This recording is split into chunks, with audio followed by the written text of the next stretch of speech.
3 kelemahan Dajjal yang wajib Anda ketahui, simak penjelasannya. Dajjal sebagai makhluk yang membawa malapetaka bagi seluruh umat manusia di akhir zaman kelak, dan telah banyak dijelaskan dalam hadits Rasulullah Shallallahu Alaihi Wasallam. Salah satu hadits yang menjelaskan hal tersebut adalah sebagai berikut. Tidaklah diutus seorang nabi, melainkan dia mengingatkan kaumnya tentang si buta sebelah sang pendusta. Ketahuilah Dajjal itu buta sebelah, dan Tuhan kalian tidak buta sebelah. Di antara dua matanya tertulis, kafir, har, Bukhari. Dijelaskan pula bahwa Dajjal sendiri memiliki kekuatan yang sangat dahsyat dibandingkan manusia biasanya.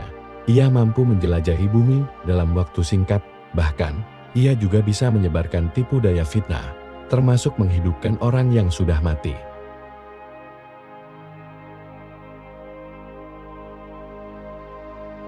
Meski Dajjal diberikan kelebihan yang sangat dahsyat, bukan berarti Dajjal tidak memiliki kelemahan. Dajjal sendiri ternyata memiliki kelemahan. Di antara kelemahannya adalah sebagai berikut.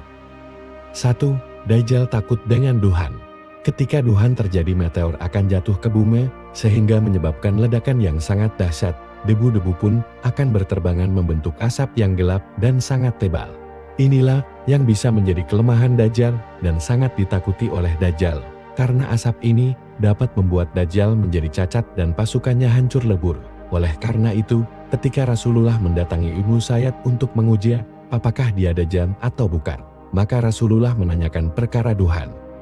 2. Dajjal tidak sanggup membunuh orang mukmin yang taat dan pemberani untuk kedua kalinya. Ketika kemunculannya, Dajjal akan melakukan segala bentuk kejahatan.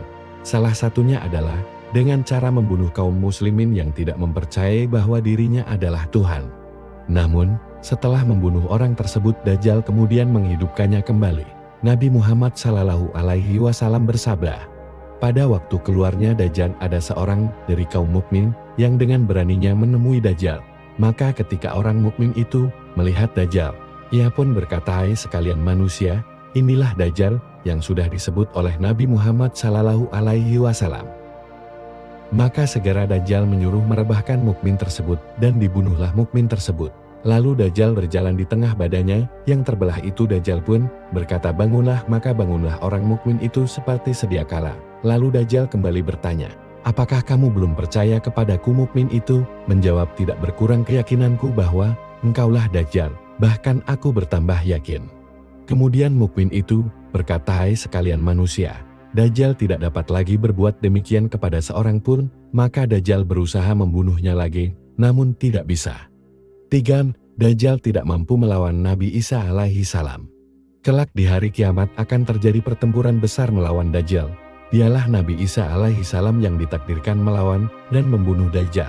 Saat ini Nabi Isa alaihi salam berada di langit dan akan turun di saat hari pertempuran itu tiba, dan Dajjal tidak akan mampu membunuh Nabi Isa alaihi salam.